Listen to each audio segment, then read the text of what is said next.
So we just worked on a few different things, but the key is always to work on one thing at a time. It takes your body.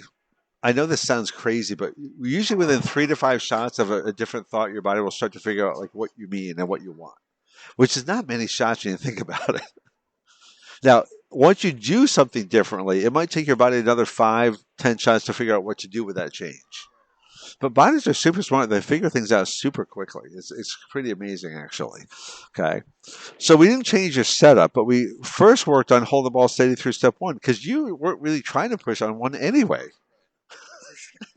Accident. Okay. And this is when you thought just hold it steady on one. You held it steady on one. Wow.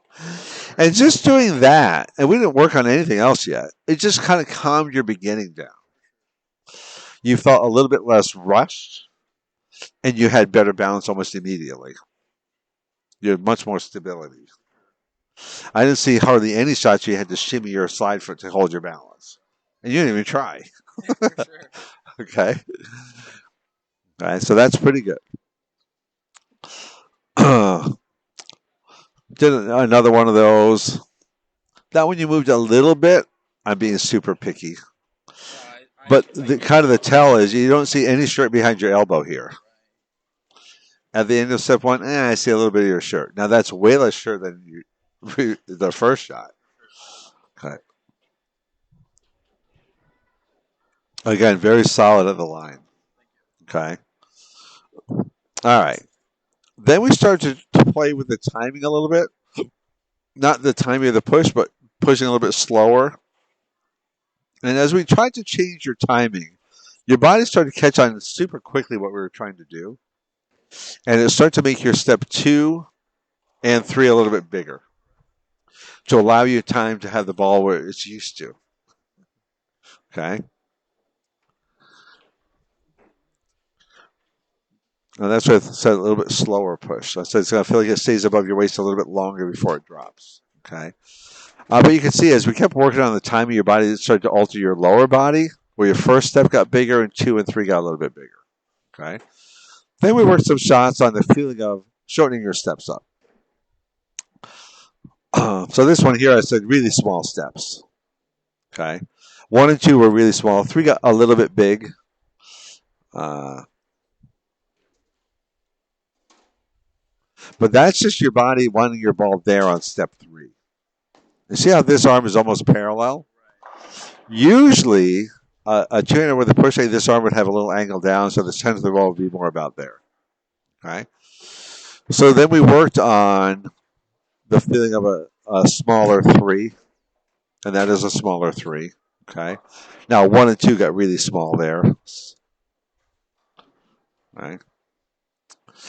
We did a couple more on this, and really we just worked on the size of the step just to keep it in check, because I could see what was happening. Some of your steps were getting bigger as we tried to get you less early. Okay. That's not bad there. The same thing. Center of the ball, it's just a hair above your waist at the end of this step. Okay. And that is probably about a half a ball less low than when you came in. I think it was lower on 2 when you came in because you moved it on 1. Okay. And there's your 3. Okay. So the ball's not quite as high. It's close, which, I'm okay with that position. Marshall was kind of in that position as well. Okay. We did one more.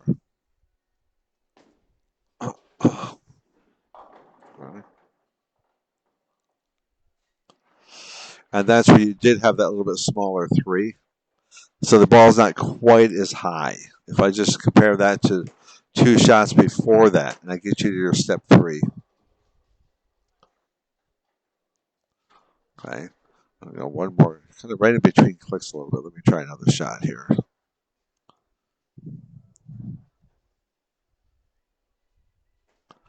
Okay.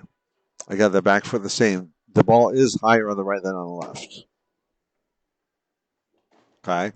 And then when you're a little bit earlier in ball position on 3, your skip step doesn't go quite as far.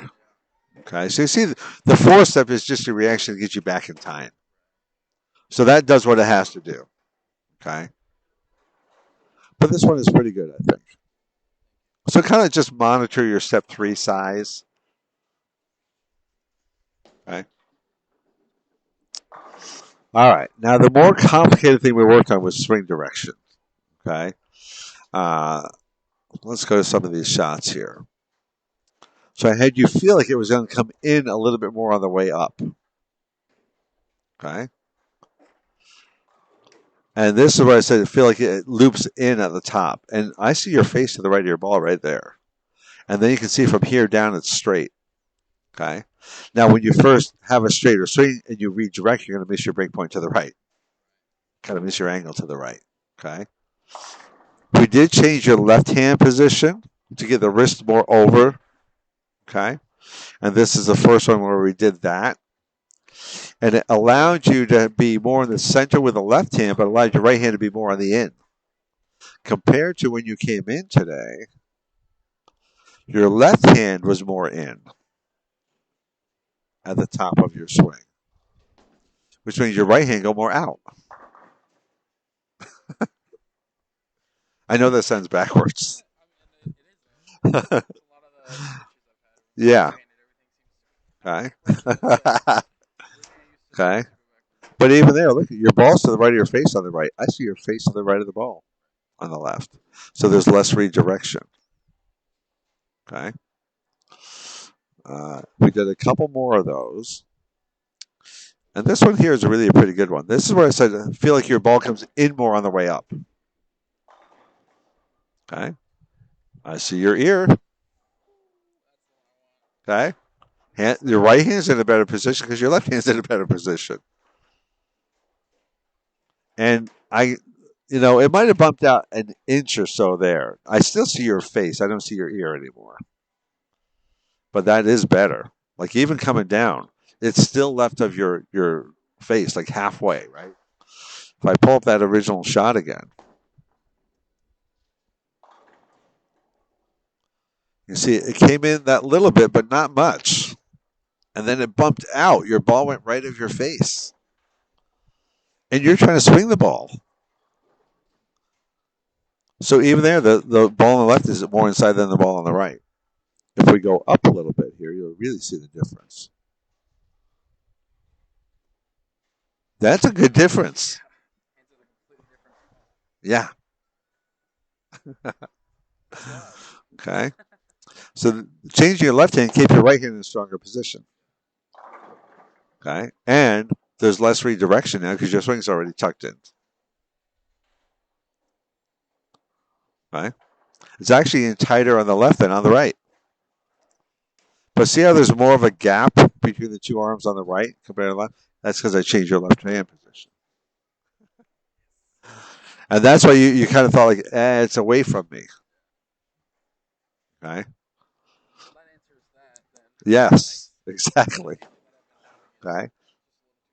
And yeah, initially you're going to miss your angle to the right a little bit. Your body will figure that out. Don't worry about it.